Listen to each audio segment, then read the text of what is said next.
Bonjour chers téléspectateurs de la Web Advertising TV.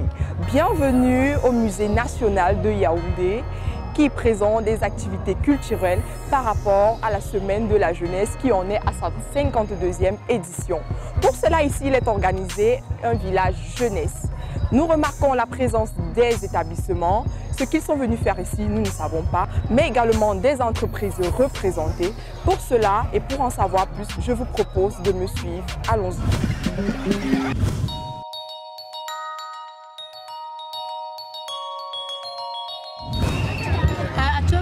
Bonjour madame. Bonjour. Moi, si je suis là, c'est par rapport au village jeunesse. Qu'est-ce que justifie votre présence ici? Déjà, présentez-vous s'il vous plaît. Moi, c'est Kenya Rebecca, enseignante à l'école privée laïque Elohim. Donc, en ce jour, j'ai voulu amener les enfants dans ce village culturel pour qu'ils puissent voir ce qu'il y a dans leur culture, puisque le musée national renferme les grands axes de la culture camerounaise. Et c'est la raison pour laquelle, vu que moi, en tant qu'enseignante, les grandes lignes de l'orientation scolaire voudraient que le citoyen que nous formons soit enraciné dans sa culture, mais ouvert au monde. Donc c'est la raison pour laquelle, vu que certaines personnes n'ont pas la possibilité d'aller dans leur village et ne connaissent presque pas beaucoup de choses de leur culture, donc nous avons décidé d'amener les enfants au musée national pour qu'ils puissent voir, puisque là-dedans, ils ont vu les cases traditionnelles que beaucoup n'ont jamais vues. Ils ont vu la pierre polie, ils ont vu le fer, ils ont vu les masques, ils ont vu les objets traditionnels, les trucs qui se passent dans leur culture. Donc c'était vraiment édifiant. D'accord, ok. Merci madame et bonne fête de la jeunesse à vous. Merci. Comme vous l'avez remarqué autant que moi, le musée national est rempli d'élèves d'établissements, des enfants qui sont venus découvrir, comme la maîtresse l'a si bien dit, l'histoire du Cameroun. Maintenant, nous allons nous rendre du côté des stands pour rencontrer ces chefs d'entreprise qui sont là pour promouvoir encore davantage la jeunesse camerounaise. Suivez-moi.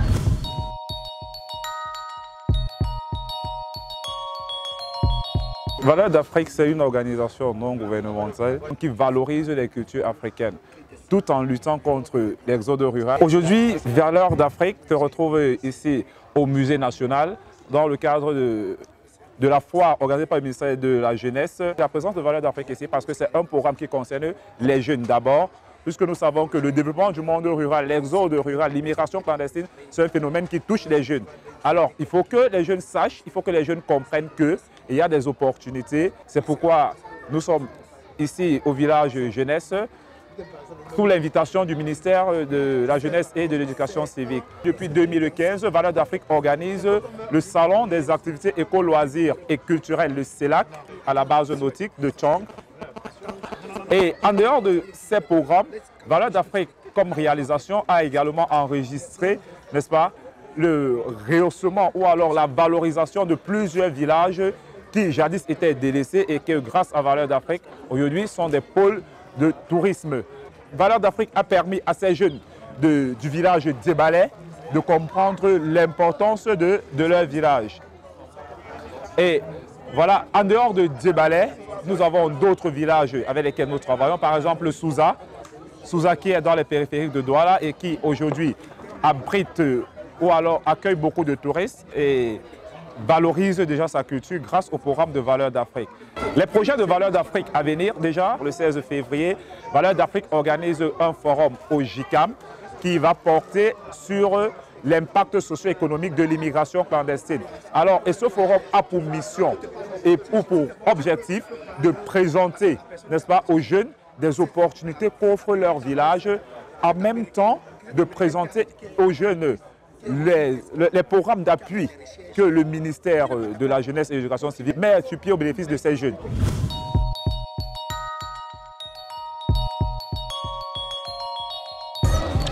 Nous sommes sortis au village jeunesse pour communiquer avec la jeunesse, tous les jeunes du Cameroun, pour essayer de dire à toute la population jeune que Internet, grâce au numérique, tout le monde peut se faire de l'argent. Tu es artisan, tu n'as pas assez fréquenté, tu as du talent, tu as un certain potentiel, tu peux gagner ta vie grâce à Internet. Tu fais quelque chose de façon passionnelle, tu peux gagner ta vie avec Internet. Tu n'as plus espoir. Le seul robinet actuel, c'est Internet. Le numérique, c'est l'or de ce siècle.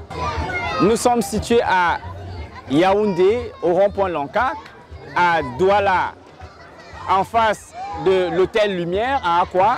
Nous sommes aussi à Banjoun, précisément au centre de formation le CECI.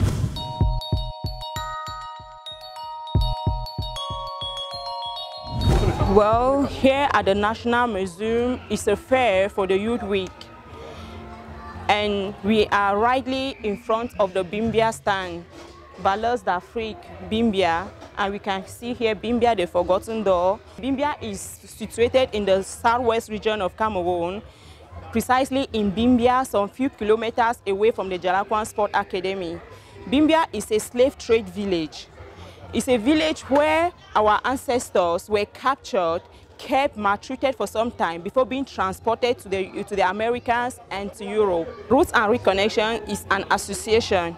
This association is out to assist the Black Americans who were deported during transatlantic slave trade to trace back their roots through the DNA testing, which has been initiated by Dr. Lisa Obrey. We have discovered that many of our young Cameroonians today, they don't know their history. Even though those that try to know a little bit of their history, they are resistant because they don't want to accept their history. They don't want to accept their culture. They have been overcarried by what the Europeans imposed on them. So we are out here to encourage our young Cameroonians to be rooted to their history, to be rooted to their culture, to know their family tree. We have seen many of Cameroonians who have traced back their roots.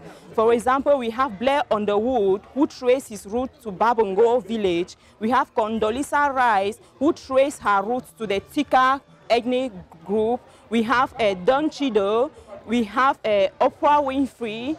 Many of them are coming. And also we are doing tracing of names and sheep tracing. So far, Dr. Lisa Obrey with her research team has traced already 200 slave sheep. And we also want to let our young Cameroonians know that Bimbia is the largest slave trade site in the whole of Central Africa. And they thought that it was only Gourrier in Senegal, we have Elmina in Ghana, and so many other places, but it is Bimbia. And we want to also deculcate the idea that the nurse that our ancestors, our grandparents saw their brothers and sisters. They never saw their brothers and sisters. The situation was so horrible, they had no choice other than collaborating. And our Africans that were taken, we also want to let know that they were not slaves. They were freeborn like you and I, who were enslaved. And also we want to also let the young Cameroonians nowadays know that it is not only traveling abroad that they can make it. There are a lot of opportunities in our country that if they exploit, there will be better Cameroonians tomorrow.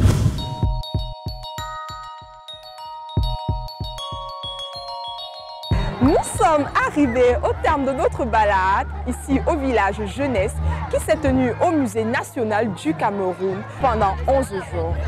Nous vous remercions à vous, chers téléspectateurs de la Web Advertising TV, de nous avoir regardés et nous vous donnons rendez-vous pour la prochaine édition. Bye bye!